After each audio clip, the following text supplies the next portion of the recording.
لا حول ولا قوة إلا بالله العلي العظيم أعوذ بالله من الشيطان اللعين الرجيم بسم الله الرحمن الرحيم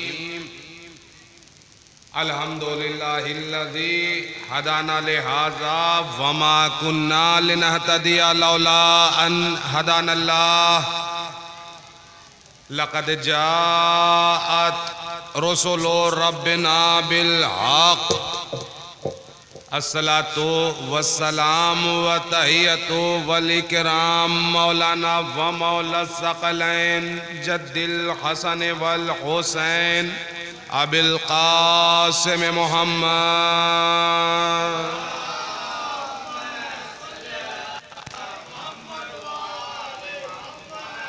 وآلہ الطیبین الطاہرین المعصومین المظلومین ولعنت اللہ علی اعدائہم اجمعین اما بعد فقد قال رسول اللہ صلی اللہ علیہ وآلہ وسلم ان الحسین مصباح الہدی و سفینۃ النجات صلوات پڑھیں عظمت آل محمد پر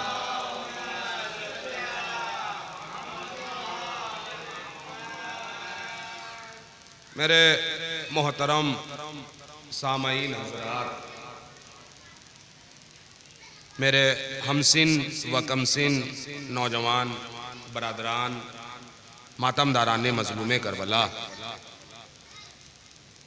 و بزرگان قوم و ملت، خادم فرش عزا، دعائے فاطمۃ الزہرا،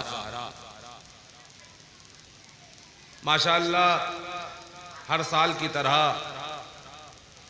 امسال بھی مجلس چہلم مجلس اربعین امام حسینی کا اس امام بارگاہ میں انعقاد کیا گیا ہے، جس میں تقریر کے بعد ذکر امام حسین کے بعد تمام انجمنہائے ماتمی شہزادی کی خدمت میں اور ہمارے اور آپ کے زمانے کے امام کی خدمت میں تعزیت و تسلیت پیش کریں گے، پرسہ پیش کریں گے۔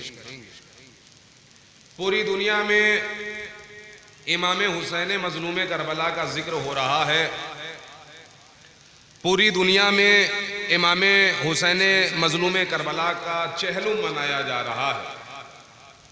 آج یہاں چاند پورہ نیوادا میں اس عزا خانے میں یہاں کے مومنین نے خاص اہتمام کیا ہے پرسہ داری کا، اور نوجوان ماتمداران مظلوم کربلا، یہ جو ننھے منھے عزادار ہیں، یہ جو نوجوان عزادار ہیں، یہ جو بزرگان ہیں، یہ سب اس میں مسلسل لگے ہوئے ہیں، اور جو لوگ اپنی اپنی مصروفیات سے فارغ ہو چکے ہیں، اگر میری آواز ان تک پہنچ رہی ہے تو ان سے میری مؤدبانہ گزارش ہے کہ وہ عزا کے فرش پر تشریف لے آئیں۔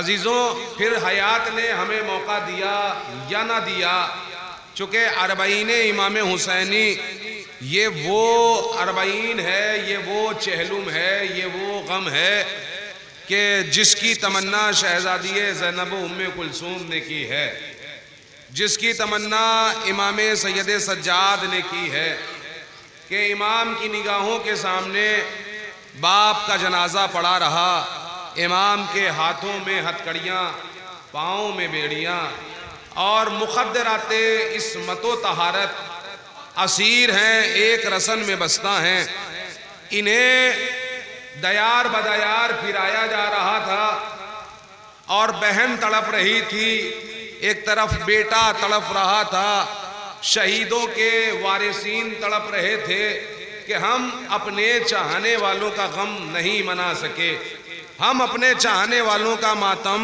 نہیں کر سکے۔ یہ درد کوئی پوچھے سید سجاد سے، یہ درد کوئی پوچھے ان مخدرات عصمت و طہارت سے، ان آل رسول سے، ان اجڑی ہوئی بیویوں سے، ان اجڑی ہوئی کوک جلی ماؤں سے کہ جنہوں نے اپنی نگاہوں سے، اپنی اولاد کا کٹتا ہوا گلا دیکھا، اپنی اولاد کو خون میں غلتا دیکھا، اپنے بچوں کو خون میں تر دیکھا۔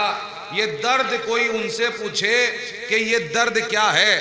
کتنا مظلوم گھرانہ ہے آل رسول کا، کتنا مظلوم ترین گھرانہ ہے محمد کے اہل بیت کا، کہ جو کربلا کے میدان میں اپنی قربانیاں پیش کرنے کے بعد بھی اپنے اعزاء کا غم نہ منا سکی۔ اب جب غم نہ منا سکی تو اللہ نے بھی وعدہ یہ کیا ہے کہ فَاذْكُرُونِي أَذْكُرْكُمْ، تم میرا تذکرہ کرو میں تمہارا تذکرہ کروں گا، تم میرا ذکر کرو میں تمہارا ذکر کروں گا۔ لہٰذا امام علی مقام نے جب توحید کے پرچم کو بلند کیا، جب ذکر توحید کیا، اللہ کے ذکر کے لیے اپنی عظیم قربانی پیش کی، رسول کے ذکر کے لیے عظیم قربانی پیش کی، شریعت محمدی کے لیے عظیم قربانی پیش کی، تو اللہ نے بھی یہ وعدہ کر لیا، حسین تو میرا ذاکر بنا ہے نوک نیزہ پر، میں بھی تیرا ذاکر ہوں اور میں بھی تیرا ذکر کائنات کے گوشے گوشے میں کروں گا۔ آج پوری دنیا حیرت زدہ ہے، آج پوری دنیا تعجب میں ہے، آج پوری دنیا محو حیرت تماشا دیکھ رہی ہے کھڑی ہوئی۔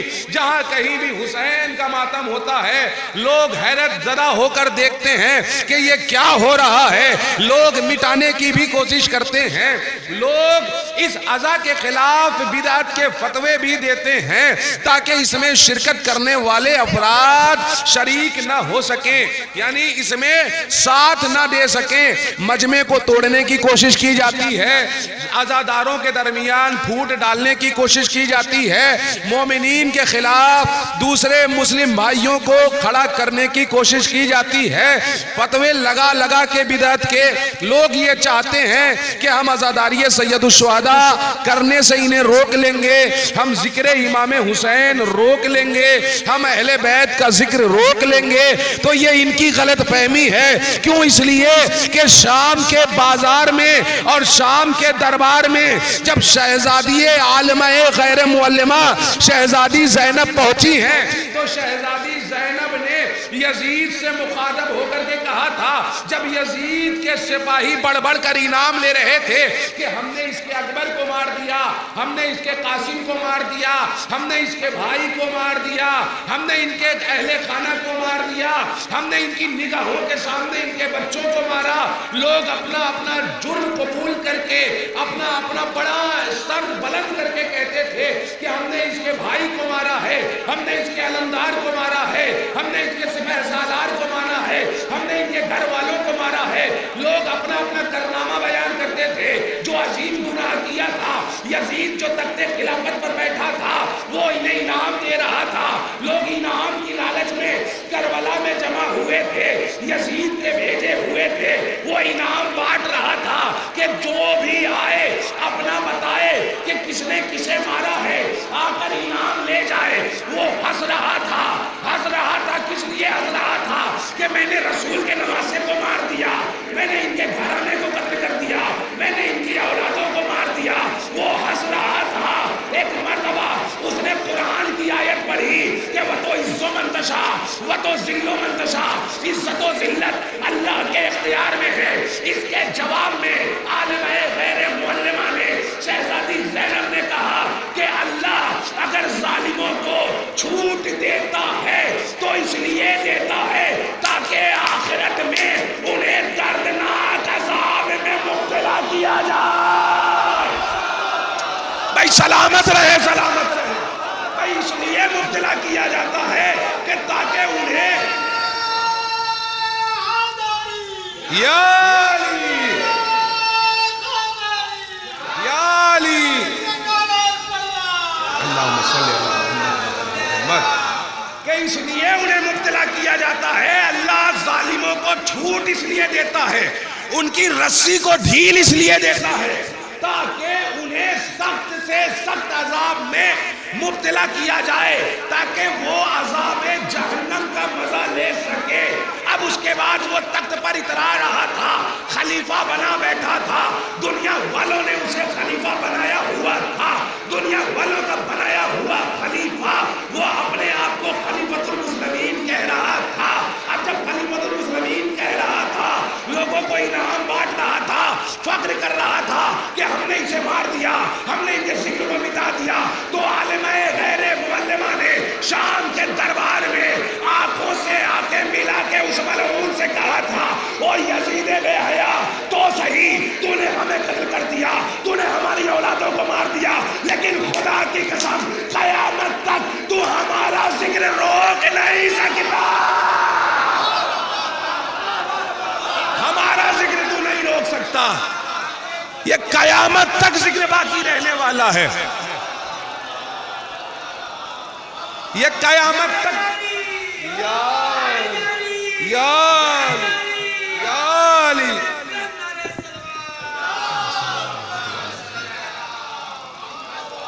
بھائی، قیامت تک یہ ذکر باقی رہنے والا ہے، قیامت تک یہ ذکر مٹنے والا نہیں ہے. اچھا، رسول نے بھی ارشاد فرمایا کہ مومنین کے قلوب میں قتل حسین سے جو حرارت پیدا ہوگی وہ قیامت تک ٹھنڈی ہونے والی نہیں ہے. بھائی یہ روایت معتبر روایت ہے، یہ حدیث معتبر حدیث ہے.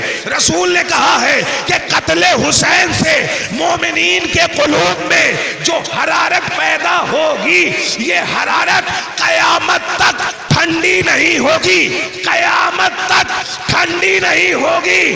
اما کیا ذکر حسین مٹانے پہ تلے ہو؟ رسول کہہ رہے ہیں یہ حرارت قیامت تک باقی رہے گی. یعنی رسول پہ چل گوئی کر رہے ہیں یزید آئے گا، فنا ہو جائے گا. حسین کا ذکر کل بھی تھا، آج بھی ہے، قیامت تک باقی رہے گا. زندہ آباد، زندہ آباد، زندہ آباد، مردہ آباد، مردہ آباد، مردہ آباد. یا علی، اللہم صلی علی محمد و علی محمد. بھئی یہ ذکر حسین ہے، یہ کل بھی تھا، آج بھی ہے، قیامت تک رہے گا. کسی کے مٹانے سے یہ ذکر مٹنے والا نہیں ہے، یہ ذکر ہمیشہ باقی رہنے والا ہے. تو یہ جو ذکر یہاں ہو رہا ہے یہ کیا ہے؟ یہ 40 ہے. کس کا 40 ہے؟ حسین کا چہلم ہے. کس کا چہلم ہے؟ علی اکبر کا چہلم ہے. کس کا چہلم ہے؟ قاسم کا چہلم ہے. کس کا چہلم ہے؟ علی اصغر کا چہلم ہے. کس کا چہلم ہے؟ کربلا میں جو بکھرے پڑے لاشیں تھے ان لاشوں کا چہلم ہے. کس کا چہلم ہے؟ کربلا کے پیاسوں کا چہلم ہے. کس کا چہلم ہے؟ ان کا چہلم ہے کہ جو کربلا میں بقائے دین کے لیے، بقائے شریعت کے لیے، بقائے توحید کے لیے، ذکر رسول آل رسول کے لیے، قرآن کے تحفظ کے لیے، خدا کے توحید کے پرچم کو بلند کرنے کے لیے جو عظیم ترین قربانی کے درجے پر فائز ہوئے، یہ ان کا چہلم ہے.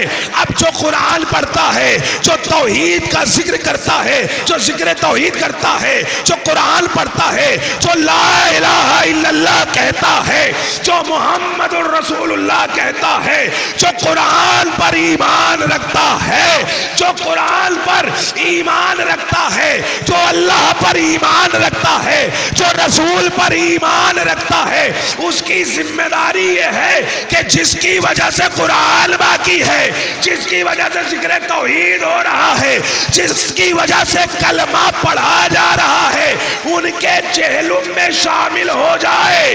ان کے چہلم میں، ان کی مجلس میں، ان کے ذکر میں شامل ہو جائے تو پتا چلا ذکر 40، ذکر امام حسین وہ کریں گے جو حسین کے وفادار ہوں گے. بھائی جو دین کے وفادار ہوں گے. اللہم صلی علی محمد و آل محمد. جو دین کے وفادار ہوں گے، جو اہل بیت کے وفادار ہوں گے، جو کتاب پر ایمان رکھتے ہوں گے، جو رسول کے وفادار ہوں گے، وہی چہلم منائیں گے اور وہی امام حسین کا تذکرہ کریں گے. چونکہ امام حسین نے عظیم قربانی دے کر شریعت محمدی کی حفاظت کی ہے. کون حسین؟ وہ حسین کہ جس کا تعارف جگہ جگہ رسول اکرم حضرت محمد مصطفیٰ صلی اللہ علیہ وآلہ وسلم نے جگہ جگہ جہاں جس کا تعارف کرایا ہے رسول نے. یہ رسول صرف شیعوں کے لیے نہیں آیا، یہ رسول صرف اہل سنت کے لیے نہیں آیا، یہ رسول بریلویوں کے لیے نہیں آیا، یہ رسول وہابیوں کے لیے نہیں آیا، یہ رسول کائنات اسلام کے لیے آیا، کائنات عالم پوری کائنات کے لیے. وما خلقت الجن والانس الا لیعبدون. ہم نے انسانوں اور جناتوں کو پیدا ہی نہیں کیا مگر یہ کہ عبادت کے لیے. عبادت کے لیے. عبادت کس کی جانی چاہیے؟ عبادت ان کی جانی چاہیے اللہ نے جن کا حکم دیا ہے، جن کی اطاعت کا حکم اللہ نے دیا ہے، عبادت ان کی جائے گی. اب رسول عزیزان ایمان حضرت آدم سے لے کر حضرت خاتم تک جتنے بھی نبی آئے سب کے سب دین اسلام کے ہادی رہبر بن کے آئے، رسول بن کے آئے. اللہ کی طرف سے، یہ خدا کی طرف سے پیغمبر بن کے آئے، یعنی پیغام دینے والے بن کے آئے، نیک راستے پر بلانے والے بن کے آئے. جتنے بھی نبی ہیں کوئی بھی نبی کسی ایک مسلک کے لیے نہیں آیا بلکہ وہ سیدھا راستہ دکھانے کے لیے آیا، سیدھے راستے پر بلانے کے لیے آیا. اب عزیزوں ہمارا اور آپ کا جو نبی ہے وہ آخری نبی ہے جس کے صدقے میں پوری کائنات ہے. اب عزیزوں ایک غلط فہمی جو مسلمان نہیں ہیں انہیں یہ ہوتی ہے کہ مسلمانوں کا یہ جو دین ہے، یہ جو اسلام ہے، یہ اسلام 1400 سال پرانا ہے. یہی کہا جاتا ہے، مسلمانوں کو ٹارگٹ کیا جاتا ہے کہ یہ اسلام 1400 سال پرانا ہے. تو بھیا اگر 1400 سال اسلام پرانا ہے تو مجھے یہ بتاؤ کہ جب دنیا میں کچھ نہ تھا، جب کسی بھی انسان کا وجود نہ تھا، یعنی جب دنیا میں وہ تھا جسے منو کہا جاتا ہے، جسے آدم کہا جاتا ہے، وہ مسلمانوں کا پہلا نبی ہے. جب دنیا میں کچھ بھی نہ تھا، کوئی انسان نہ تھا، انسان کا کوئی وجود نہ تھا، تو وہ آیا جس کا نام حضرت آدم ہے. آدم جو دین لے کر آیا وہ اسلام ہی تو لے کر آیا ہے بھائی. اسی لیے تو قرآن نے کہا انی جاعل فی الارض خلیفہ، میں روئے زمین پر ایک خلیفہ مقرر کرنے والا ہوں، معین کرنے والا ہوں، ایک خلیفہ بنانے والا ہوں. بھائی یہ خلیفہ کون ہے؟ یہ اسلام ہی کا تو خلیفہ ہے. ابھی حضرت نوح علیہ السلام کی کشتی کے کچھ ٹکڑے پائے گئے، لوگوں نے اس پر ریسرچ کی تو بتایا 5000 سال پہلے، کسی نے کہا نہیں اس سے بھی پہلے، کسی نے کہا کروڑ سال پہلے، کسی نے کہا نہیں 5000 لاکھ سال پہلے یہ تختہ برآمد ہوا جس پر انبیاء کے نام کندہ ہیں. بھائی آج کے لوگ جدید سائنس جانتے ہیں، پڑھی لکھی دنیا ہے، پڑھے لکھے افراد ہیں، لوگ تحقیق کر رہے ہیں اور بتاتے ہیں کہ یہ اتنے سال پرانا، یہ اتنے سال پرانا. تو بھیا جس نبی معظم کی ٹوٹی ہوئی کشتی کا ایک ٹکڑا تقریباً 5000 سال پرانا ہے، اس کا دین 1400 سال پرانا کیسے ہو سکتا ہے؟ بھائی ہے کہ نہیں ہے؟ اچھا بالکل سیدھا سادہ آسان لفظوں میں بچوں کے ذہن میں بات پہنچانے کے لیے ایک بات کہوں. اگر کوئی کہے کہ بھیا ہمارا مذہب سب سے پرانا ہے، ہمارا دین سب سے پرانا ہے، تو وہ غلط کہتا ہے. ہم اپنے مذہب اسلام، دین اسلام، شریعت محمدی پر عمل کرنے والے ہیں. یہ دین کل بھی تھا، یہ دین آج بھی ہے، یہ دین کل بھی رہے گا. یہ دین کتنا پرانا ہے بھائی؟ ہماری کتابوں میں اور قرآن میں بھی جو ذکر ہیں عزیزان ایمان، جو اللہ نے حدیث قدسی میں ارشاد فرمایا، جو انبیاء نے ہمیں بتایا، وہ کیا بتایا ہے؟ یہ بتایا ہے، بچے کا اس پر ایمان ہے جو میں بتانے جا رہا ہوں. وہ کیا ہے؟ 1,24,000 انبیاء آئے نا، 1,24,000 انبیاء آئے. اگر آپ ایک نبی کی عمر کم سے کم 1 سال بھی مانے تو 1,24,000 سال ہو گئے. بھائی سلامت رہیں، سلامت رہیں. بھائی ایک نبی کی عمر اگر آپ 1 سال مانے تو کم سے کم 1,24,000 سال پرانا یہ دین ہے. صلوات پڑھیں عظمت آل محمد پر.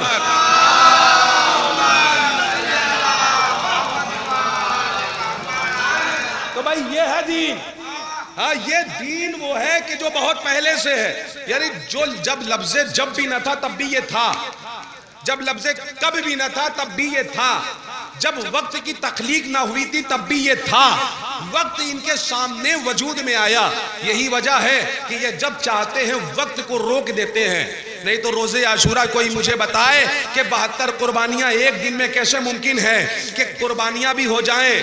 60-70 افراد کو ہر شہید جا کے قتل کر رہا ہے نا، جنگ کر رہا ہے. 60-70 کم سے کم 60-70-40-50 افراد کو جو بھی جا رہا ہے وہ قتل کر رہا ہے، جو بھی جا رہا ہے وہ قتل کر رہا ہے. 72 افراد ہیں، سب کے سب مقتل میں گئے ہیں. ایک دن میں کیسے ممکن ہے کہ جنگ بھی ہو جائے؟ ایک دن میں کیسے ممکن ہے کہ حسین چلے بھی جائیں، لاشاں لے بھی آئیں، حسین لاشوں کا دفاع بھی کر لیں، حسین خطبہ بھی دے لیں؟ تو یہ ماننا پڑے گا وقت ان کے اختیار میں ہے، وقت ان کی مٹھی میں ہے. چونکہ یہ وقت سے پہلے ہے، وقت بعد میں ہے. یہ جب چاہتے ہیں جو چاہتے ہیں وہ ہو جاتا ہے. چشمے زدن میں یہ آ کر بتاتے ہیں کہ وقت ہمارے اختیار میں ہے. یہی وجہ ہے کہ اگر کوئی بچہ گر رہا ہو اور ماں کی زبان سے نکل جائے یا علی تو بچہ سنبھل جایا کرتا ہے. نبی اگر مصیبت میں ہو، جنگ خیبر میں کہہ دیتے ہیں یا علی تو علی ہزاروں میل کی دوری سے آ جاتے ہیں. اگر نبی دنیا میں ہے فرش زمین پر اور اللہ اپنا مہمان بنانا چاہتا ہے تو وہ دوری نبی اتنی دیر میں طے کر لیتا ہے کہ پانی بہتا رہے، وضو کا زنجیریں ہلتی رہیں، بستر کی گرمی باقی رہے، اور نبی کعبہ قوسین کی منزلوں پر جائے بھی اور آ بھی جائے. اب میڈیکل سائنس سے پوچھیں کہ بھیا آسمان سے زمین کی کتنی دوری ہے، ستاروں کی کتنی دوری ہے؟ بھیا اتنی دوری ہے کہ آج تک کوئی بھی میڈیکل سائنس کا نمائندہ یا بھیجا ہوا چاند پر تو پہنچ سکا ہے لیکن سورج پر نہ پہنچ سکا. چاند پر تو پہنچ سکا ہے لیکن سورج پر نہیں پہنچ سکا. کیوں؟ اس لیے کہ سورج ہماری نگاہوں کے سامنے بظاہر ہے لیکن ہے بہت دور، اور اگر پہنچ بھی جائے تو یہ سورج ہماری پہلی منزل ہے آسمان کی جو ہم اپنی آنکھوں سے دیکھ سکتے ہیں. ستارے پہلی منزل ہے، یہ آسمان کے پہلے پردے پر ہے. 7 پردے پار کر کے رسول گئے ہیں. جب پہلے پردے کا یہ عالم ہے کہ انسان بے بس ہو جائے، ذرا تصور کریں کہ انسان بے بس ہو جاتا ہے بلندی پر پہنچنے میں، اور مہینوں لگ جاتے ہیں، سالوں لگ جاتے ہیں. بجلی کی رفتار سے بھی اگر کوئی سفر کرے سورج کا تو اسے کئی سو سال لگ جائیں گے سورج پر پہنچنے میں. لیکن ہمارا نبی وقت کو اپنی مٹھی میں لے سکتا ہے، وقت کو کنٹرول کرتا ہے. یہ چشمے زدن میں پہنچتا ہے کہ بستر کی گرمی بھی باقی رہتی ہے. تو یہ چہلم ہے کربلا والوں کا، یہ ذکر ہے کربلا والوں کا، یہ غم ہے کربلا والوں کا جو ہم برپا کر رہے ہیں. عزیزان ایمان، آج پوری دنیا حیرت میں ہے جہاں جہاں بھی ذکر امام حسین ہو رہا ہے. آج پوری دنیا تعجب سے دیکھ رہی ہے کہ آخر یہ شیعہ مٹتے کیوں نہیں ہیں، ہم انہیں اتنا مارنے کی کوشش کرتے ہیں. عزیزو، مزہ تو تب آتا ہے جب جلنے والے اور جلتے ہیں. اور یہ دن کون سا ہوتا ہے؟ یہ دن وہی ہے کہ جسے روزے اربعین کہا جاتا ہے. روزے اربعین کون سا دن ہے؟ روزے اربعین وہ دن ہے کہ جس دن پوری دنیا کے شیعہ کربلا کا رخ کر کے کہتے ہیں السلام علیکہ یا ابا عبداللہ. بھائی سلام کرنا سنت ہے، سنت، جواب دینا واجب ہے. سلام کا مطلب ہوتا ہے سلامتی. ہم اپنے امام کو کہتے ہیں اے آقا آپ پر سلامتی ہو، پلٹ کر جواب امام کا آتا ہے اے میرے شیعوں تم بھی سلامت رہو. تو جسے امام دعا دے دے وہ قوم کسی کے پاک سے بھی نہیں مل سکتی. بھائی ہم سلام کرتے ہیں اپنے امام کو. اچھا اب لوگ تعجب سے کربلا کی طرف دیکھتے ہیں. کیوں دیکھ رہے ہیں؟ اس لیے کہ دنیا بھر سے لوگ کربلا جا رہے ہیں. سفر اللہ کی قسم ایسا سفر ہے کہ میں یہ دعا کرتا ہوں منبر حسینی سے کہ جتنے بھی افراد یہاں مولا کے چاہنے والے ہیں سبھی لوگ کربلا معلیٰ کی زیارت سے مشرف ہو جائیں. جتنی بھی میری مائیں بہنیں اس ذکر کو سن رہی ہیں پروردگار ان ماں بہنوں کو کربلا معلیٰ کی زیارت سے مشرف فرما، مقامات مقدسہ کی زیارت سے مشرف فرما. یہ ذکر عزیزان ایمان ایسا ذکر ہے کہ لوگ کربلا معلیٰ کا رخ کیے ہوئے ہیں. یہ جو اربعین ہے، اربعین کی مجلس ہے، اربعین کا جلوس ہے، روزے اربعین کی مناسبت سے اس مجلس کو برپا کیا گیا ہے. آج پوری دنیا سے قافلہ امام حسین کی طرف جا رہا ہے. نجف اشرف سے سفر شروع ہوتا ہے، کربلا معلیٰ تک جاتے ہیں لوگ. زائرین جو پیدل سفر کرتے ہیں، پیدل سفر کر رہے ہیں، نجف اشرف سے حرم امیر المومنین علیہ السلام سے نکلتے ہیں اور حرم امام حسین کی طرف جاتے ہیں. اب یہ جو سفر ہے، یہ جو دوریاں ہیں تقریباً 80-90 کلومیٹر کی دوری، لیکن جو دسترخوان کا اہتمام ہے 120 کلومیٹر کی دوری تک دسترخوان کا احترام ہوتا ہے. دنیا کی تمام کنٹریاں، بڑی بڑی کنٹریاں یعنی ممالک حیرت میں ہیں کہ آخر اتنا لمبا دسترخوان جو لگایا جا رہا ہے جس میں امام حسین کے زائرین تشریف لے جاتے ہیں کربلا معلیٰ عراق کی سرزمین پر، آخر یہ اہتمام کرتا کون ہے؟ لوگ تعجب سے دیکھتے ہیں کہ یہ اہتمام کرتا کون ہے. پچھلے سال تقریباً 6 کروڑ افراد کربلا معلیٰ کی سرزمین پر پہنچے اور 6 کروڑ زائرین نے امام حسین کی زیارت کی، زیارت پڑھی اور وہاں کے دسترخوان کی نعمتوں سے استفادہ حاصل کیا. یہ ایک روحانی سفر ہے. کربلا اربعین امام حسینی، سفر عشق حسینی، یہ ایک روحانی سفر ہے کہ جو امام حسین کے حرم سے شروع ہوتا ہے، کربلا معلیٰ امام حسین کے حرم پر اختتام ہوتا ہے. کروڑوں لوگ ایک کے بعد ایک، جوگ در جوگ چلتے رہتے ہیں. راستے میں جس چیز کی بھی آپ کو ضرورت ہے دسترخوان لگا ہوا ہوتا ہے. ادھر دسترخوان ہے، ادھر دسترخوان ہے، سڑکوں کے دونوں طرف دسترخوان ہوتا ہے، بیچ میں قافلہ گزر رہا ہوتا ہے. وہاں کے عراقی، وہاں کے شیعہ، مولا ان کے جذبے کو سلامت رکھے، وہ جتنے بھی زائرین امام حسین کو دیکھتے ہیں بڑھ بڑھ کر ان کے قدموں پہ گر جاتے ہیں، ان کی خدمت کرتے ہیں، انہیں اپنی آغوش میں لے جا کر اپنے خیمے میں لے جاتے ہیں اور خیمے میں ان کی خدمت کرتے ہیں. انہیں کھانے کے لیے دسترخوان لگا دیا جاتا ہے، انہیں تمام نعمات سے نوازا جاتا ہے. اب عزیزان ایمان آپ دیکھیں کربلا معلیٰ میں کروڑوں زائرین اب تک پہنچ چکے ہیں. جو زمین کربلا ہے، زمین کربلا زائرین سے پر نظر آنے لگی ہے. دسترخوان لگا ہوا ہے، لوگ حیرت میں ہوتے ہیں کہ آخر یہ اتنی نعمتیں آتی کہاں سے ہیں، یہ دسترخوان لگتا کہاں سے ہے، یہ روٹیاں بناتا کون ہے، یہ جو چاول ہیں جو بنتے ہیں یہ آتے کہاں سے ہیں، یہ جو دنیا بھر کے طرح طرح کے فروٹس دکھائی دیتے ہیں، یہ جو پھل نظر آ رہے ہوتے ہیں یہ آتے کہاں سے ہیں. اتنے سارے لوگوں کو ہینڈل کون کرتا ہے، انتظامات کون کرتا ہے، انہیں سنبھالتا کون ہے.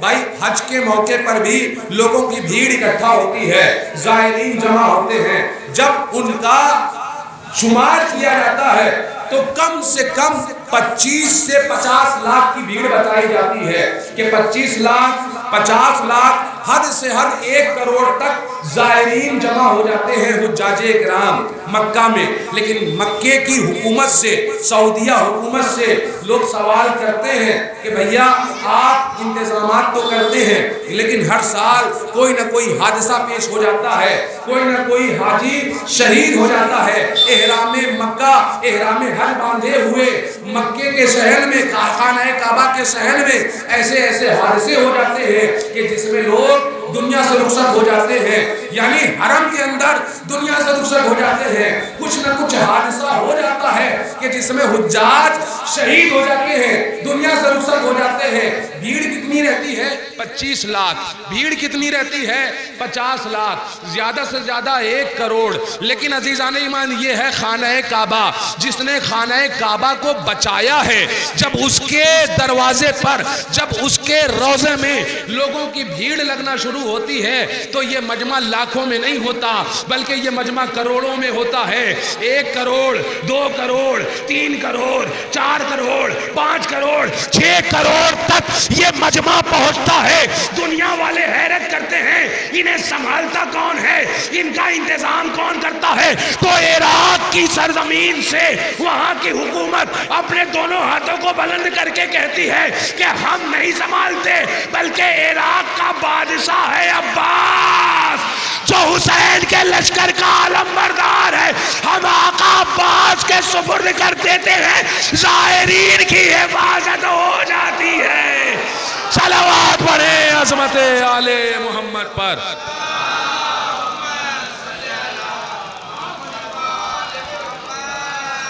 اچھا, کروڑ زائرین ہیں. اب یہ تو ظاہر سی بات ہے, جب انسان وہاں پہنچا ہے تو وہاں کھائے گا ضرور, پانی پیے گا ضرور. ایک وقت میں 1 کروڑ انسان اگر ہیں تو ایک وقت میں 1 روٹی کے حساب سے 1 کروڑ روٹی, دوسرے وقت میں پھر 1 روٹی, 2 کروڑ روٹی, تیسرے وقت میں 3 کروڑ روٹی. یہ 3 کروڑ روٹیاں 1 دن کی ہو گئیں. 5 دن تک یہ قافلہ یا 3 دن تک یہ قافلہ رہتا ہے. اب اگر 6 کروڑ کے حساب سے آپ جوڑیں تو جوڑتے رہ جائیں گے. تقریباً 80-90 کروڑ روٹیاں جا رہی ہیں. آپ نے ویڈیو دیکھی عراق کی, کربلا کی, جو ویڈیو موبائل پہ آتی ہیں, آپ نے یہی دیکھا ہوگا کہ 2-4 تندور روشن ہیں, روٹیاں بن رہی ہیں, کھلائی جا رہی ہیں, تقسیم کی جا رہی ہیں. ایسا تو نہیں دیکھا. اگر کسی نے اگر یہاں 1 کروڑ لوگوں کا کھانا بنانا ہو تو یہ بتائیے کہ اس کے لیے آٹا کتنا چاہیے ہوگا. آٹا گوندھنے کے لیے برتن چاہیے, لوگ چاہیے, اور جو تندور ہوگا تو کتنا تندور یہاں سے وہاں تک لگایا جائے کہ 1 کروڑ روٹیاں تیار کی جا سکیں. بھائی حیرت کا مقام ہے کہ 1 کروڑ روٹیاں بنانے کے لیے ہمیں بڑا انتظام کرنا پڑے گا. لیکن جہاں 90 کروڑ روٹیاں بنانی ہیں وہاں کیسا انتظام ہونا چاہیے, وہاں کیسا انتظام ہوگا. اب عزیزوں, لوگوں نے غور کرنا شروع کیا تو لوگوں نے یہ تو دیکھا یہ جھوک در جھوک جو حسین کی طرف قافلہ رواں دواں ہے, انہیں روٹیاں بنتی ہوئی دکھائی دے رہی ہیں, روٹیاں پکتی ہوئی نظر نہیں آ رہی ہیں. لوگ حیرت میں ہیں, 2-4 تندور جگہ جگہ دکھائی دے رہے ہیں. لیکن کسی بھی زائر سے آپ سوال کریں تو وہ یہی کہے گا بھائی ہم شکم سیر ہیں, ہم بھوکے نہیں ہیں. کسی بھی زائر سے آپ سوال کریں تو وہ یہی کہے گا کہ بھائی ہم خرید کر کھانا نہیں کھاتے بلکہ ہم تبرک حسین کھاتے ہیں. تو بھیا یہ تبرک حسین آتا کہاں سے ہے؟ ہم نے سوال کیا کربلا تو بتا یہ تبرک حسین آتا کہاں سے ہے, یہ روٹیاں آتی کہاں سے ہیں؟ تو عجب نہیں, کربلا آواز دے, نادان پریشان نہ ہو, جہاں سے فضا کے لیے روٹیاں آئی وہیں سے زائرین حسین, وہیں سے زائرین حسین کے لیے یہ روٹیاں آتی ہیں. جہاں سے فضا کے لیے یہ روٹیاں آتی ہیں. یعنی فرشتوں کو اللہ مامور کر دیتا ہے کہ وہ روٹیاں بنائیں. فرشتے اللہم صلی علی محمد و آل محمد, فرشتے روٹیاں بنانے میں مصروف رہتے ہیں. انسانی پیکر میں، انسانی صورت میں لوگ رہتے ہیں، یعنی فرشتے رہتے ہیں۔ اچھا روایات کیا ہے کہ جب یہ قافلہ روحانی سفر عشق حسینی حرم امیر المومنین سے حرم امام حسین کی طرف بڑھتا ہے، رواں دواں ہوتا ہے، تو فرشتے ہر زائر کے ساتھ، ایک زائر کے ساتھ 4000 فرشتوں کا قافلہ رہتا ہے۔ اللہ اکبر! ایک زائر امام حسین کے ساتھ 4000 فرشتے حفاظت کے لیے ہوتے ہیں، اس کے لیے تسبیح و تحلیل کر رہے ہوتے ہیں، استغفار کر رہے ہوتے ہیں، اس کی حفاظت کی دعا کر رہے ہوتے ہیں، اپنے پروں کو اس کے پیروں کے نیچے بچھائے رہتے ہیں۔ زائرین کی عظمت سمجھیں کہ زائرین کی عظمت کیا ہے۔ 4000 فرشتے زائرین امام حسین کے قدموں کے نیچے اپنے پروں کو بچھا کر فرشتے حفاظت کرتے ہیں۔ روایت میں آیا ہے کہ اگر کسی ایک زائر کا کسی حادثے کی وجہ سے یا ہارٹ اٹیک آنے کی وجہ سے یا کسی بھی وجہ سے دنیا سے وہ کوچ کر جاتا ہے، انتقال کر جاتا ہے، دنیا سے سفر کرتا ہوا اگر کوئی ایک زائر بھی مر جاتا ہے تو روایتوں میں یہی جملہ لکھا ہوا ہے کہ یہ 4000 فرشتے اس کی نماز جنازہ میں شریک رہتے ہیں۔ 4000 فرشتے اس کی نماز جنازہ میں شریک رہتے ہیں، اور بظاہر اس کا جنازہ تو کوئی عالم دین پڑھاتا ہے، لیکن اس کے جنازے میں خود آپ کا ہمارا آخری امام موجود ہوتا ہے۔ کتنی بڑی عظمت ہے، کتنی بڑی عظمت ہے زائرین امام حسین علیہ السلام کی۔ اچھا آپ کربلا کا محاسبہ کریں، حساب پیمانہ کتنی بڑی ہے کربلا، شہر کربلا کتنی بڑی ہے۔ ایک شہر میں سرکار کتنے لوگ آ سکتے ہیں، کتنے افراد؟ بھیا کم سے کم جو چھوٹا ملک ہوتا ہے اس کی آبادی ایک ملک میں ہزاروں شہر ہوتے ہیں، ایک ملک میں ہزاروں شہر ہوتے ہیں۔ ہندوستان ایک ملک کا نام ہے، ہندوستان کی آبادی 1 ارب سے زیادہ ہے، 100 کروڑ لوگ یہاں ہندوستان میں رہتے ہیں، ہر مذہب و ملت کے۔ 1 ارب سے زیادہ لوگ ہیں یہاں، 100 کروڑ سے زیادہ ہے نا۔ اب عزیزوں یہ ایک ملک ہے، ایک ملک میں ہزاروں شہر ہیں اور اسٹیٹ ہیں، الگ الگ علاقے ہیں، وہاں کی گورنمنٹ انہیں سنبھالتی ہے، الگ الگ قانون ہے۔ اب اگر یہ آپ چاہیں کہ پورے ہندوستان کی آبادی کسی ایک شہر میں آ جائے تو یہ ناممکن بات ہے، یعنی ایک شہر میں پورے ہندوستان کی آبادی جمع نہیں ہو سکتی چونکہ شہر چھوٹا ہوتا ہے۔ اب عزیزو کربلا ہے ایک شہر ہے کربلا۔ کربلا میں دنیا بھر سے یعنی پوری دنیا سے جہاں بھی امام حسین سے عشق کرنے والے افراد ہیں پوری دنیا سے پہنچتے ہیں۔ کہاں پہنچتے ہیں؟ کربلا پہنچتے ہیں۔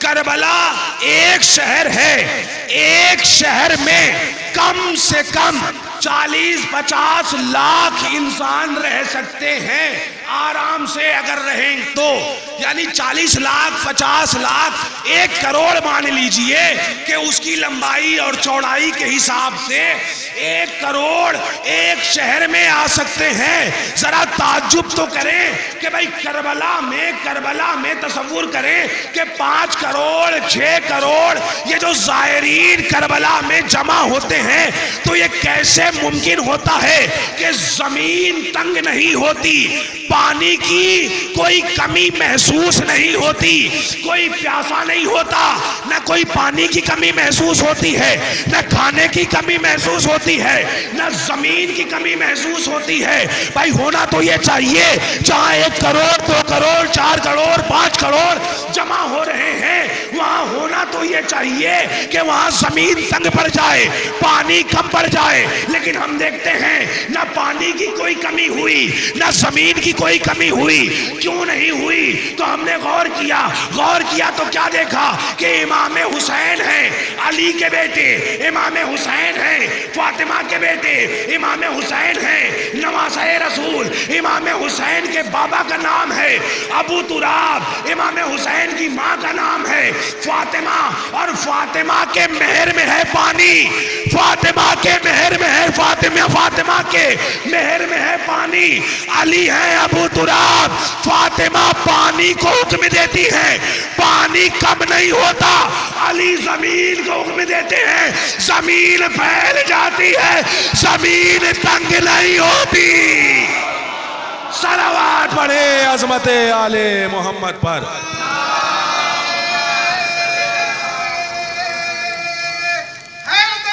یا علی اللہم صلی اللہ علیہ وسلم۔ یہاں زمین کی کمی نہیں ہوتی کیونکہ اس کی ذمہ داری خود شہزادی فاطمہ لے لیتی ہیں، خود علی مرتضیٰ حضرت ابو تراب لے لیتے ہیں، ائمہ طاہرین اس کی حفاظت، زائرین کی حفاظت کرتے ہیں۔ بس مجلس رحمت کو تمام کر رہا ہوں، بس آخری بات ہے، جیسے چاہے ویسے سماعت کر لیں۔ یہ قافلہ نہ رکا ہے نہ رکے گا، ہمیشہ یوں ہی رواں دواں رہے گا، کسی کے روکنے سے یہ قافلہ رکنے والا نہیں ہے۔ زائرین امام حسین جہاں کربلائے معلیٰ میں جمع ہوتے ہیں، روز اربعین کسی بھی زائر سے آپ پوچھئے کہ آپ زری تک پہنچے تو وہ یہی کہے گا ہاں پہنچے، کوئی یہ نہیں کہے گا کہ ہم زری تک نہیں پہنچے۔ عزیزو ایک ایسا معجزہ ہے کہ امام حسین کی زری اقدس کے قریب جب انسان پہنچتا ہے اور ارادہ کرتا ہے کہ میں امام حسین کی زیارت کرنا چاہوں تو ایسا لگتا ہے کہ جیسے امام حسین بلا رہے ہوں اور زائرین کھینچے چلے جا رہے ہوں، جیسے بلانے والا کوئی بلاتا ہے ویسے ہی ایسا محسوس ہوتا ہے کہ جیسے امام بلا رہے ہیں اور ہم امام کی طرف چلے جا رہے ہیں، جیسے دریائے نیل راستہ دے رہی ہے حضرت موسیٰ کو، اسی طرح سے ایسا محسوس ہوتا ہے کہ ہمارے لیے راستہ ہموار ہو رہا ہے اور ہم اپنے مولا کی بارگاہ سے بالکل متصل ہو جاتے ہیں اور اپنے آپ کو زری سے چسپا کر لیتے ہیں۔ عزیزوں آج کا دور بڑا آسان ہے، بڑا آسان ہے، انسان فلائٹ سے ٹکٹ کرتا ہے اور پہنچ جاتا ہے کربلا۔ ابھی نجف ایئرپورٹ پر بہت زیادہ ٹریفک ہے، تقریباً 800 فلائٹیں ایک دن میں اتر رہی ہیں، ایک دن میں 800 فلائٹیں زائرین کی پہنچ رہی ہیں کربلائے معلیٰ کے ایئرپورٹ پر، نجف اشرف کے ایئرپورٹ پر تمام فلائٹوں کی ٹریفک ہے، یعنی اتنا بیزی ہو گیا ہے ایئرپورٹ کہ وہاں کی گورنمنٹ بھی وہاں کے جہاز کو اجازت نہیں دے رہی ہے، دوسرے ایئرپورٹ سے کانٹیکٹ کیا جا رہا ہے کہ آپ زائرین کے لیے جگہ بنائیں، یعنی Baghdad airlines Baghdad airport سے رابطہ کر کے نجف ایئرپورٹ کے افراد کہہ رہے ہیں کہ آپ اپنے یہاں جگہ بنائیں، نجف میں بھی جگہ بنائی جا رہی ہے۔ تقریباً 800 فلائٹیں ایک دن میں جا رہی ہے، ایک دن میں زائرین اتر رہے ہیں، بیزی بہت زیادہ ایئرپورٹ ہے۔ زمین کربلا پر جدھر دیکھو ادھر زائرین امام حسین نظر آ رہے ہیں، اور زمین کربلا سے جب آسمان کی طرف نگاہ اٹھا کے دیکھی جاتی ہے تو جہاز ہی جہاز نظر آ رہے ہیں۔ ایک جملہ کہنے کو دل چاہتا ہے، کربلائے معلیٰ چاہے وہ زمین ہو یا آسمان دونوں ایک جیسے نظر آ رہے ہیں، زمین پہ بھی عزادار حسین نظر آ رہے ہیں، آسمان پہ بھی عزادار حسین۔ بھئی یہ ہے کربلا کہ جہاں زمین پہ بھی عزادار حسین ہے، آسمان پہ بھی عزادار حسین ہے، کوئی سمجھ ہی نہیں سکتا ہے کہ عزادار حسین ہے کیا۔ یہ جتنی دولتیں خرچ کر دیتے ہیں امام حسین کے نام پر، اتنے میں دنیا والے سخی بنتے ہیں، اتنے میں دنیا والے امیر بنتے ہیں۔ جتنا روز اربعین امام حسین کے چہلم پر خرچ ہوتا ہے، اگر امریکہ کی گورنمنٹ کچھ بھی نہ کرے تو سال بھر بیٹھ کے کھائے گی۔ کتنا خرچ کیا جاتا ہے نام امام حسین پر، زائرین امام حسین۔ تو آج تو بڑا آسان ہو گیا ہے کہ آپ فلائٹ سے ٹکٹ لیں اور چلے جائیں، ویزا لگوائیں اور امام حسین کی زیارت پر چلے جائیں، کوئی روک ٹوک نہیں ہوگی۔ لیکن کل کا دور بڑا ظالم دور گزرا ہے کہ جس نے بڑا ظلم کیا ہے شیعوں پر. ایک ملعون کا نام ہے حجاج بن یوسف، سب واقف ہیں، بڑا ظالم جابر، جس نے شیعوں سے کھلم کھلا دشمنی کی، جس نے اہل بیت کے چاہنے والوں کو جلایا، قتل کیا، ان کی کھال میں بھوسا بھروایا اور جلا دیا، جس نے اہل بیت کے چاہنے والوں کو کے بدن کو ترشوایا جیسے قینچی سے کسی کپڑے کو کترا جاتا ہے اس طرح سے، اور اسی نے منبر سے مولا کائنات کے اوپر شب و ستم کیا، ظلم و ستم کیا، مولا علی کی شان میں گستاخیاں کی، اور ائمہ طاہرین کے خلاف رہا، عراق میں رہا، اس نے حکومت کی اور شیعوں پر بڑا ظلم کیا. اب اس نے یہ دیکھا کہ یہاں تو ہر سال اربعین کے موقع پر، بس آخری بات ہے جیسے چاہے ویسے سماعت کر لے، اس نے دیکھا کہ ہر سال اربعین کے موقع پر لوگ جمع ہو رہے ہیں اور امام کو آقا سلام کرتے ہیں، اس سے تو امام کی مظلومی ظاہر ہوگی. اب عزیزوں، جس کا تعلق یزیدیت سے ہوگا اسے ہی پریشانی ہوگی عزاداری امام حسین سے. اب چونکہ اس کا تعلق تھا یزیدیت سے، یہ دیکھ رہا تھا کہ اگر ذکر حسین ہوا تو یزید بے نقاب ہو جائے گا، یزید کا ساتھ دینے والے بے نقاب ہو جائیں گے، لہذا ایسا کیا جائے کہ قبر حسین کو چھپایا جائے.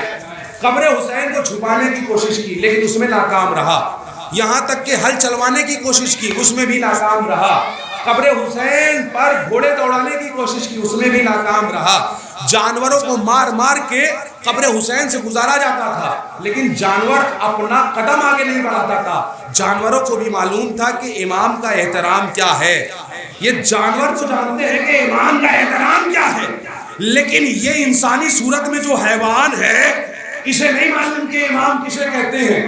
یہ امام کے خلاف لب کھول رہا تھا.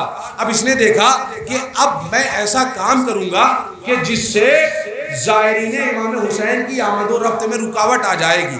اب لوگوں پر ظلم و ستم کیا، اس نے حکومت اپنے ہاتھ میں لے لی. جب حکومت ہاتھ میں لے لی تو سارا اختیار اس کے پاس میں کسے آنا ہے کسے نہیں آنا. تو اس نے اعلان کر دیا اپنے دربار سے کہ کربلا امام حسین کی زیارت کے لیے جسے جانا ہے وہ اپنی زمین کے کاغذات جمع کر کے جائے، اپنے گھر ہمارے نام کر کے جائے، یعنی جو بھی مال و اسباب ہے، جو بھی زمین ہے، پراپرٹی ہے، وہ ہمیں دے اور اس کے بعد جائے، یعنی امام حسین کے نام پر لٹائے اور جائے. اب عزیزو، اس نے اعلان کیا، یہ سوچ کے کیا کہ دنیا والوں کو مال سے بہت پیار ہوتا ہے، لیکن یہ بھول گیا تھا کہ حسین والوں کو مال سے پیار نہیں ہوتا، دولت سے پیار نہیں ہوتا. اب عزیزو، اس نے اعلان کر دیا. صبح دروازہ کھولا گیا.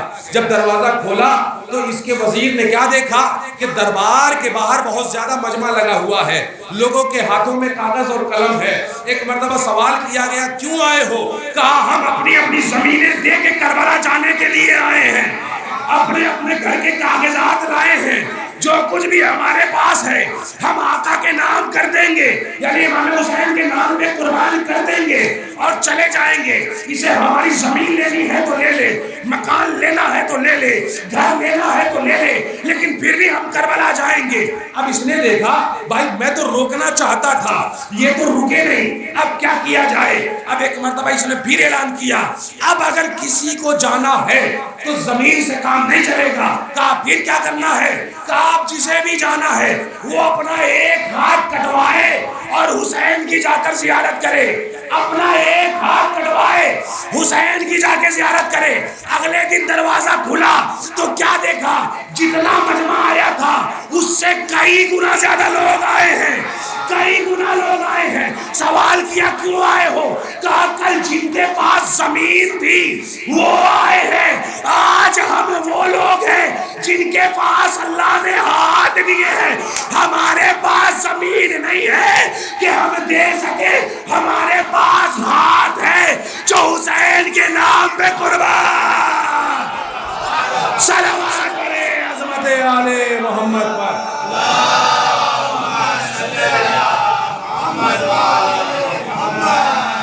یعنی ایسے ایسے بھی عزادار گزرے ہیں مولا کے، ایسے ایسے بھی جانثار گزرے ہیں، ایسے ایسے بھی ساتھی گزرے ہیں کہ جو امام حسین پر اپنی جان قربان کر کے پہنچے ہیں.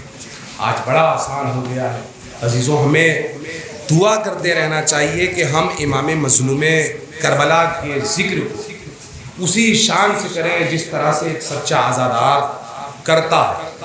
ہم امام حسین مظلوم کربلا کی یاد اسی طرح سے منائیں، فرش غم اسی طرح سے بچھائیں، مجلسیں اسی طرح سے کریں جیسا شہزادی چاہتی ہے۔ شہزادی فاطمہ زہرا کو عزادار پسند ہیں، کلاکار پسند نہیں ہیں۔ شہزادی فاطمہ زہرا عزادار چاہتی ہیں، آپ سے کچھ چاہتی ہیں۔ ہم نے فرش عزا بچھایا ہے۔ عزیزوں، بس وقت ختم ہو گیا اور وقت کافی ہو گیا، دامن وقت میں بالکل بھی گنجائش نہیں ہے۔ مجلس رحمت کو میں نے تمام کر دیا۔ آپ لوگ امام حسین کا غم منانے کے لیے، کربلا والوں کا چہلم منانے کے لیے جمع ہوئے ہیں، آمادہ ہیں۔ اس کے بعد انجمن ماتم خوانی کریں گی، نوحہ خوانی پیش کریں گی۔ عزیزان ایمان، یہ کربلا والوں کا چہلم ہے۔ عزیزوں، کسی کا گھر، اگر کسی کے گھر جوان بیٹا مر جاتا ہے تو جوان بیٹے کا غم منایا جاتا ہے، اور جب چہلم آتا ہے تو اس کا چہلم بڑی شان سے منایا جاتا ہے۔ کتنا مظلوم ہے نبی کا گھرانہ کہ ایک ہی دن باپ کا بھی چہلم ہے، ایک ہی دن بیٹے کا بھی چہلم ہے، ایک ہی دن گود کے پالوں کا بھی چہلم ہے، ایک ہی دن برابر کے بھائی عباس کا بھی چہلم ہے۔ یعنی آج آقا عباس کا بھی چہلم ہے، آج حسین مظلوم کا بھی چہلم ہے، آج قاسم مستر کا بھی چہلم ہے، آج حضرت علی اکبر کا بھی چہلم ہے، آج حضرت علی اصغر کا بھی چہلم ہے، آج کربلا کے 72 کا چہلم ہے۔ جو ہم آپ یہاں مجلس کر رہے ہیں، یہ اربعین امام حسینی سے نسبت ہے اس مجلس کی، اس ذکر کی، اس پروگرام کی۔ عزیزان ایمان، یہ عزاداری سید الشہداء جو برپا ہے، جب شام کے قید خانے میں سکینہ بنت الحسین نے گریہ کیا، اور گریے کا اثر یہ ہوا کہ عزیزوں، شام کے ننھے ننھے بچے اپنے اپنے گھروں میں جا کر فرش عزا بچھانے لگے، لوگوں میں بیداری آنے لگی، اور جب امام مظلوم کربلا کا یہ لال یعنی بیمار کربلا جگہ جگہ خطبہ دیتا رہا اور اپنے معجزات دکھاتے رہا، رات رات بھر گریہ کرتا رہا، نماز شب کی تکبیریں بلند ہوتی رہی، تو شام کے لوگ یہ دیکھتے تھے یہ کون سے قیدی ہیں کہ جن کی تسبیح و تحلیل کی آواز آ رہی ہے، یہ کون سے قیدی ہیں کہ جو اللہ اکبر کی صدائیں بلند کر رہے ہیں، یہ کون سے قیدی ہیں کہ جو حسین کا نام لے کر گریہ کر رہے ہیں۔ عزیزوں، جب مجلسوں کا، آنسوؤں کا یہ اثر ہوا کہ لوگوں میں بیداری پیدا ہونے لگی، لوگوں کو سمجھ میں آنے لگا کہ یہ قید خانہ شام میں، یہ شام کے زندان میں کوئی باغی نہیں ہے بلکہ عطرت رسول ہیں، رسول کی ناموس ہیں، اولاد رسول ہیں کہ جو قید خانے میں ہیں۔ تب ایک احتجاج بلند ہوا، ایک انقلاب بلند ہوا۔ جب انقلاب بلند ہوا تو مجبوراً یزید کو حکم دینا پڑا رہائی کا۔ یزید جیسا ملعون انہیں رہا نہ کرتا اگر انقلاب نہ آتا۔ گریے کی وجہ سے ایک گریہ انقلاب پیدا کرتا ہے، عزاداری انقلاب پیدا کرتی ہے۔ یہ گریہ ہی تھا کہ جس سے اسیران کربلا کو رہائی ملی ہے۔ عزیزان ایمان، ایک مرتبہ جب گریہ ہوا ہے تو شام کے لوگوں نے یزید کی مخالفت کرنا شروع کی، یزید کے اوپر لعنت کرنا شروع کی۔ یزید نے دیکھا کہ حکومت میرے خلاف جا رہی ہے، لوگ میرے خلاف جا رہے ہیں، لہٰذا اس نے مجبوراً اہل بیت اطہار کی رہائی کا حکم دیا۔ سید سجاد کو بلوایا، ایک سپاہی بھیج کے کہ سید سجاد کو بلایا جائے۔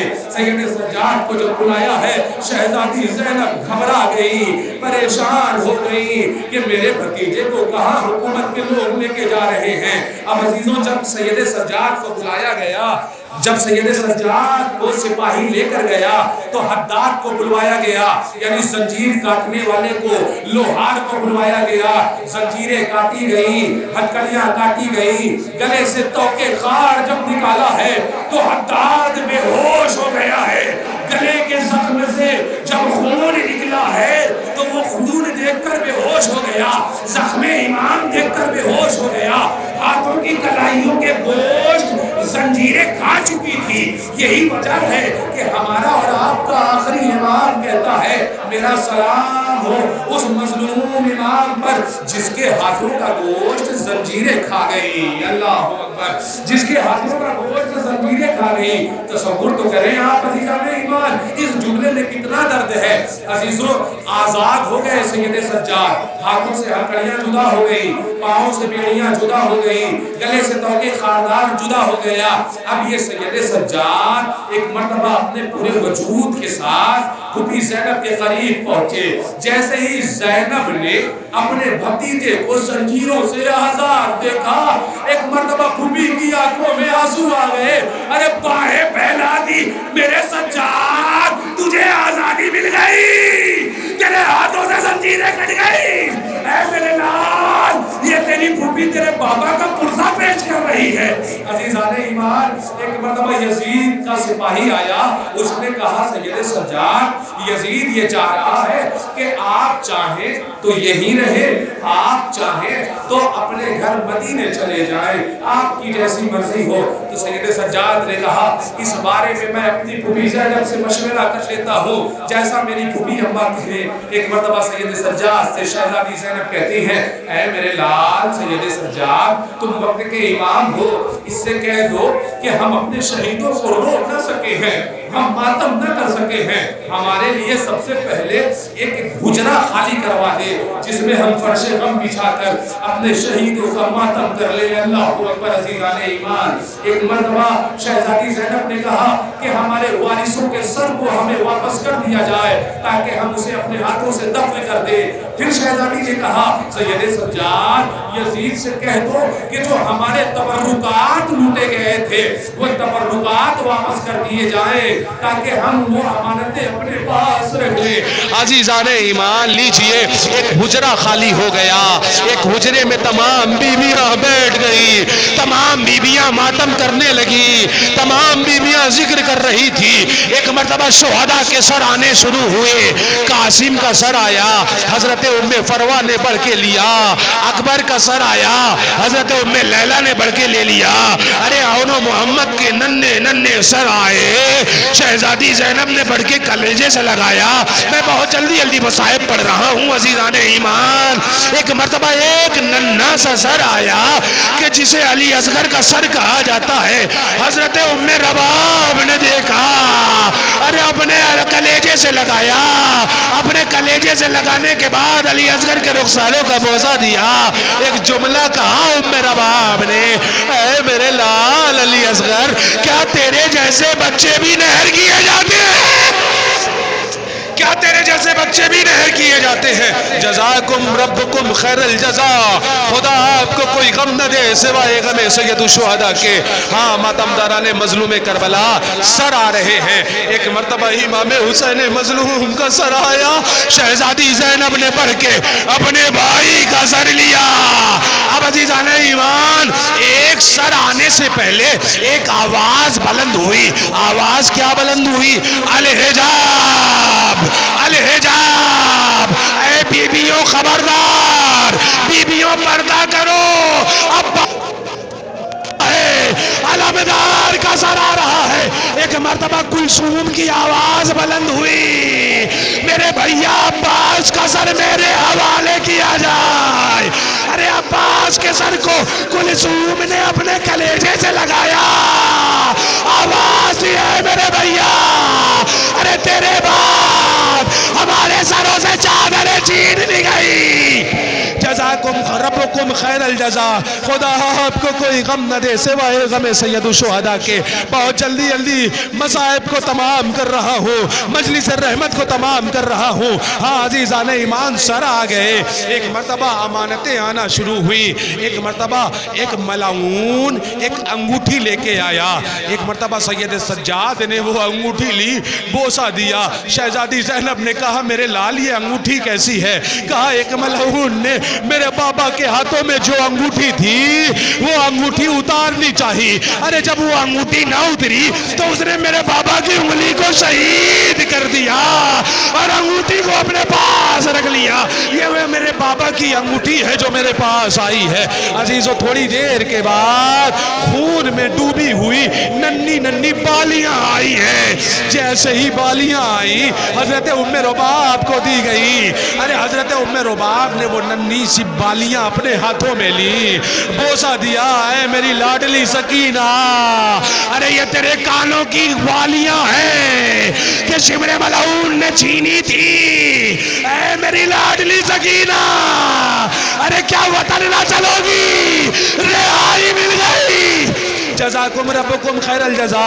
عزیزان ایمان ایک مرتبہ چادریں آئیں, چھوٹی سی چادر اب جو آئی ہے تو ایک مرتبہ سید سجاد اٹھے ہیں. سید سجاد اٹھے, ننھی سی چادر کو اپنے ہاتھوں میں لیا, اپنے کلیجے سے لگایا, اپنے سینے سے لگایا.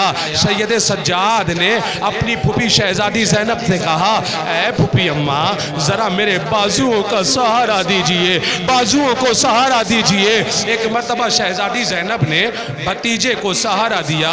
ایک طرف سے ام کلثوم نے, ایک طرف سے شہزادی زینب نے سید سجاد کے بازو کو تھاما, سہارا دیا. ہاتھوں میں ننھی سی چادر ہے, ہاتھوں میں ننھی سی چادر ہے. ایک ہاتھ میں غازی عباس کا سر ہے, ایک ہاتھ میں عباس کا سر ہے, دوسرے ہاتھ میں سکینہ کی چادر ہے. ایک مرتبہ سید سجاد وہاں جانے لگے جہاں زندان ہے. ارے زندان کی تاریکی میں پہنچے, ایک ننھی سی قبر نظر آئی. ارے قبر کے قریب آئے, ننھی سی چادر کھولی, ارے چادر کے قبر کے اوپر چادر کو بچھایا. سکینہ سے کہا سید سجاد نے, اے میری سکینہ, ارے تیری چادر جو چھینی گئی تھی وہ آ گئی. اے سکینہ میں ساتھ میں تیرے امو کو بھی لایا ہوں. سکینہ اٹھو, تیرا بیمار بھائی بلا رہا ہے. سکینہ تیرا گوشوارہ مل گیا. سکینہ اٹھو, ہمیں رہائی مل گئی. اے سکینہ تم کہتی تھی ہمیں کب رہائی نصیب ہوگی, ہمیں وطن جانا کب نصیب ہوگا. سکینہ اٹھو, ہم وطن جا رہے ہیں, رہائی مل گئی ہے. عزیزو اتنا سننا تھا کہ قبر سکینہ میں زلزلہ آیا, آواز آئی, اے سید سجاد اپنے آپ کو غریب نہ کہو, ارے غریب تو میں ہوں کہ مجھے وطن جانا نصیب نہیں ہوا. اے بھیا, ارے جب مدینے جانا تو سغرا کو میرا سلام. جزاکم ربکم خیر الجزا. خدا آپ کو کوئی غم نہ دے سوائے غم سید الشہداء کے. بس آخری جملہ پڑھنے جا رہا ہوں, مجلس رحمت کو تمام کر دوں گا. عزیزان ایمان یہ قافلہ شام سے روانہ ہوا, اور یہ قافلہ جب شام سے روانہ ہونے لگا بیبیاں آمادہ ہو گئیں تو شام کی تمام بیبیوں کو اکٹھا کیا شہزادی زینب نے. اکٹھا کرنے کے بعد میں تمام بیبیوں سے مخاطب ہو کر کے کہا, اے شام کی بیویوں, میں اپنے کلیجے کا ٹکڑا یہاں تمہارے حوالے چھوڑ کے جا رہی ہوں, زندان میں چھوڑ کے جا رہی ہوں. ارے اس بچی کو اندھیروں سے بڑا ڈر لگتا ہے, اس کی تربت پہ چلے جایا کرنا اور ایک شمع جلا دیا کرنا. جزاکم ربکم خیر الجزا. خدا آپ کو کوئی غم نہ دے سوائے غم سید الشہداء کے. عزیزو شہزادی زینب نے وصیت کی ہے شام کی بیبیوں سے.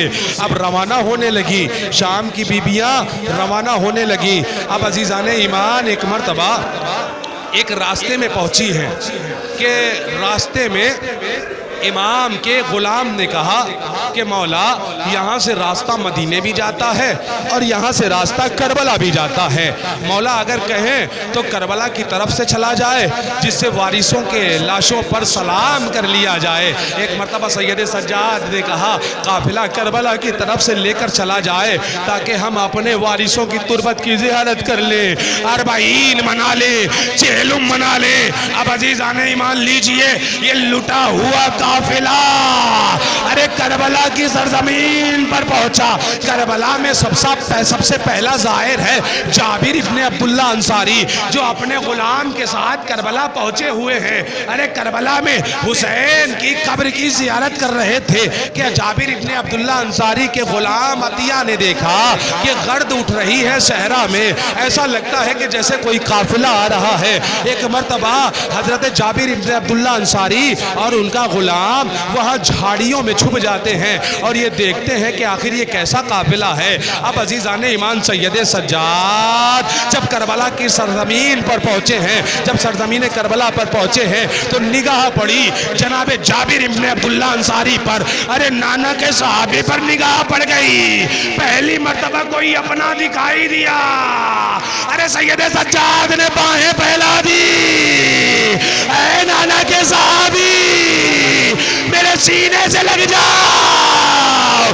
اب تک کوئی اپنا نہیں ملا کہ جس سے میں گلے لگ کے گریا کر سکوں.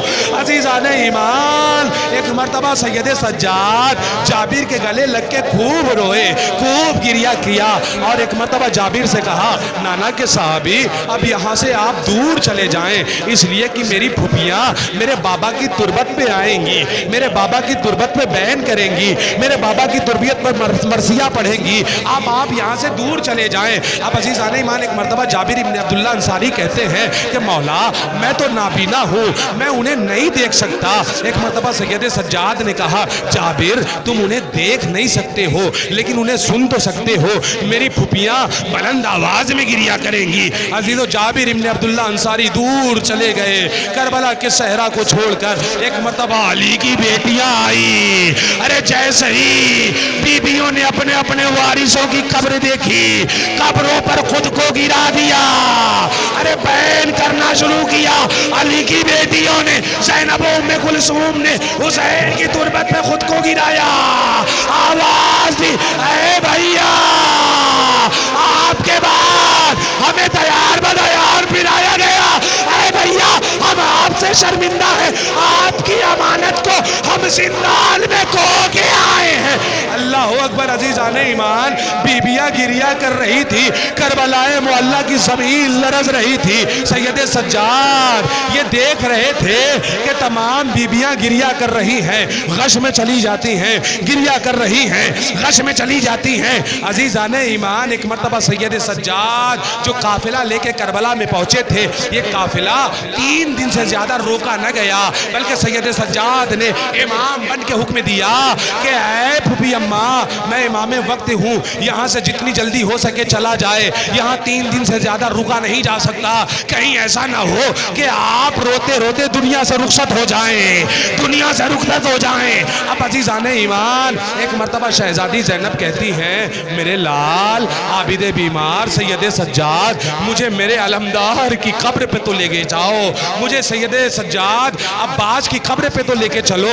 میں حسین کی قبر پہ رو چکی, علی اکبر کی قبر پہ رو چکی, اور محمد کی قبر پہ رو چکی, قاسم کی قبر پہ رو چکی. مجھے ذرا میرے علمدار کی قبر پہ, میرے غیور بھائی کی قبر پہ تو لے کے چلو. اب تاریخ کہتی ہے کہ ایک مرتبہ شہزادی زینب و ام کلثوم اپنے علمدار کی تربت کی طرف جانے لگی. جیسے ہی پہنچی ہے دریا کے کنارے, کیا دیکھا ایک چھوٹی سی قبر ہے. شہزادی زینب تڑپ کے کہتی ہے سید سجاد یہ کس کی قبر ہے؟ یہ قبر تو کسی بچے کی محسوس ہوتی ہے. ارے میرا بھائی عباس تو اتنا قطاور تھا کہ جب وہ گھوڑے کی زین پہ بیٹھتا تھا تو اس کا پیر زمین پہ قد کھینچتا تھا.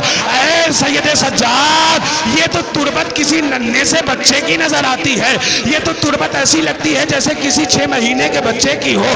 ایک مرتبہ سید سجاد نے سر و سینہ پیٹ کے کہا اے پھوپھی اماں یہ قبر چچا عباس کی ہے.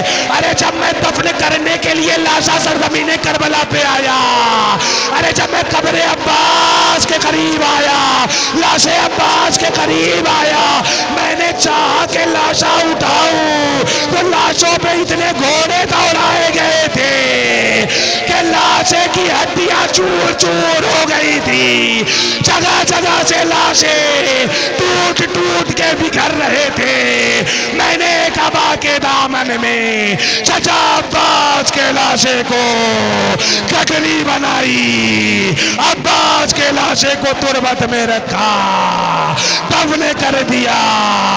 ارے زینب نے سنا، آواز دی، واہ عباسا، واہ علمدارا، واہ مصیبتا، واہ غربتا، انا للہ وَإِنَّا إِلَيْهِ رَاجِعُونَ رضم بقضائه وتسلیما لامره۔